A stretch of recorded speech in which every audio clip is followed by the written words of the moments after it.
অবশেষে Powell park ঘোরার মাধ্যমে আমাদের আজকের রাঙামাটি ট্যুরটা আমরা সম্পন্ন করলাম।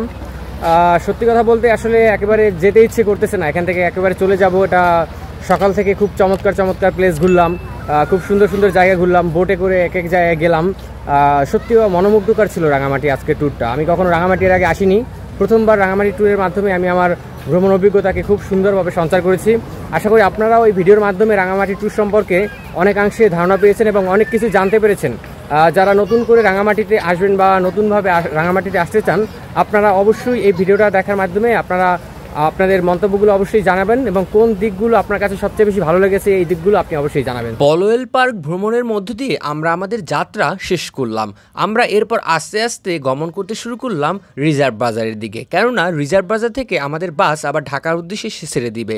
আমরা যখন রিজার্ভ বাজারের দিকে যাচ্ছিলাম, প্রথমত দেখলাম রাঙামাটি কেন্দ্রীয় শহীদ মিনারের পাশে একটা সাংস্কৃতিক অনুষ্ঠান চলতেছিল। সাংস্কৃতিক অনুষ্ঠানটা চলতেছিল, তখন মনে পড়লো আজকে তো পহেলা বৈশাখ ছিল, তাই পহেলা বৈশাখের জন্য রাঙামাটি সরকারি প্রশাসন সেখানে একটি সাংস্কৃতিক আয়োজন করতেছিল এবং পাহাড়ি জনগোষ্ঠী, বাঙালি জনগোষ্ঠী সকলে মিলে একত্রিত হয়ে একটা মেলার মতো বসছিল।